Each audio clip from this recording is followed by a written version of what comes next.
With regard to Dr. Charles Wardrop's concern that A. Climate change may not be caused by human activity, and B. The costs of cutting man-made carbon emissions may be too high, letters, January 24.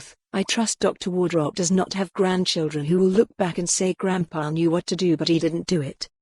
It is now acknowledged by most scientists who have researched the causes and possible solutions to climate change, that the economic costs of mitigation, preventative measures, are much, much smaller than the likely costs of adaptation to the effects of climate change. My motto, for the sake of my grandchildren, is better safe than sorry. Rose Harvie, Dumbarton.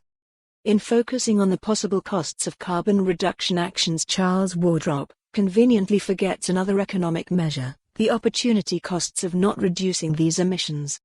The distress and financial costs to Australian friends through the intense bushfires give just one cameo of the total likely to be incurred by the whole world if Donald Trump and Dr. Wardrop succeed in persuading us not to bother cutting emissions. There is a technique in economics called discounting, which tries to compare costs incurred today with benefits which only accrue years later. This technique reduces the value of future benefits by a proportion for each year that elapses before they are achieved. The proportion is called the discount rate, and the higher it is, the lower a value is placed on benefits accruing in the future compared to their current cost. The value of the discount rate is related to current financial interest rates, so given the negligible return on investments at the moment with a bank rate below 0.5%, one would now expect the discount rate to be similarly low, and future benefits to be highly valued. Dr. Wardrop and his ilk clearly do not recognize this, and would set a mental discount rate close to 100%, totally devaluing future benefits. Of course, these same people claim that the costs of climate change will be minimal, if indeed there is any change.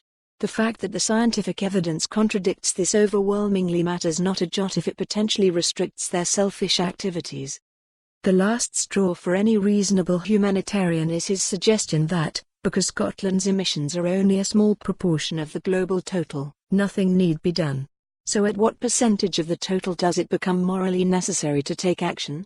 In Dr. Wardrop and Mr. Trump's world, there is no level at which emissions cannot be considered to be trivial. Future generations are likely to judge matters in a very different way. Dr. R. M. Morris, Ellen. In an era of gloomy prophecies, the absurd doomsday clock claims to count down the seconds to a looming global apocalypse. But even the most scientifically challenged must suspect. For more on this story, visit the news article link.